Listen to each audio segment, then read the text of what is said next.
जूनागढ़ से ये खबर सामने आ रही है। जूनागढ़ के आसियाना सोसाइटी के पास आए शिव पान एंड कोल्ड ड्रिंक में नशीले सिरप बिकते होने की जानकारी जूनागढ़ के बी डिवीज़न को मिली थी, जिसके बाद बी डिवीज़न की ओर से इस पान पार्लर पर रेड की गई। डीवाईएसपी हितेश धाधलिया की अगुवाई में ये रेड की गई थी, जिसमें बड़ी मात्रा में शिव पान एंड कोल्ड ड्रिंक्स में से नशीले सिरप को बरामद किया गया। इस पूरे मामले में पुलिस विभाग की ओर से मुकेश बजाज और आदिल मुला की गिरफ्तारी की गई है और आगे की तफ्तीश शुरू कर दी गई है। गईकाले बी डिवीजन पोलीस स्टेशन में आईपीसी कलम 272 प्रोहिबिशन कलम 65E 81 और 83 मुजब नशे गुनो दाखल करवामां आवेलो।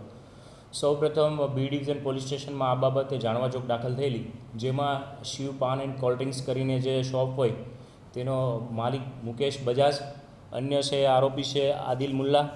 आ बने से पोताना आज शिव पान नामना जे पानना गल्लाए अने पोताना मकाने से हर्बल पीणु 100% आयुर्वेदिक हर्बल पीणाना नामे काल मेघस्व आसव अरिष्ट नामनी जे प्रोडक्ट है तेनुं वेचाण करता होय।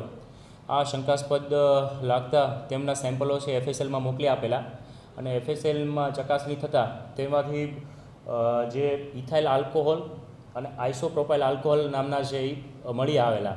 तो आ बने जे तत्वों है तेमनो उपयोग खास करीने केमिकल प्रोडक्ट्स और सेनेटाइजर में थतो होय।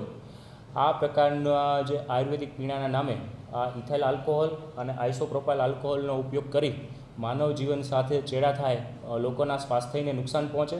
आ उपरांत लोको साथे आयुर्वेदिक पीणाना नामे विश्वासघात थाय तेवुं हर्बल पीणानुं वेचाण करता होय तो तेमना उपर से आईपीसी जे मानव स्वास्थ्यने नुकसान करती कलम अने प्रोहिबिशन कलम 65E 81 અને 83 મુજબનો ગુનો દાખલ કરવામાં આવેલો છે। આ પૈકી આરોપી મુકેશ બજાજ અને આદિલ મુલ્લા આ બંનેની છે હાલ ધરપકડ કરવામાં આવેલી છે, જેની આગળની તપાસ છે બી ડિવિઝન PSI ઋત્વિક વાળા નાવ કરી રહેલ છે।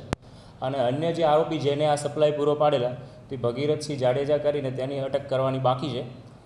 કુલ મળીને 3300 કરતાં પણ વધારે બોટલો છે એ જાણવાજોગના કામે કબજે કરવામાં આવેલી। तो गई काले आ बाबते बी डिवीजन पुलिस स्टेशन में गुनो दाखिल करेल है। अब खबरों से लगातार अपडेट रहना हुआ आसान। BRG न्यूज आपके मोबाइल स्क्रीन पर आज ही BRG न्यूज की mobile app Google play store और ऐप स्टोर से डाउनलोड करें और खबरों से लगातार जुड़े रहें।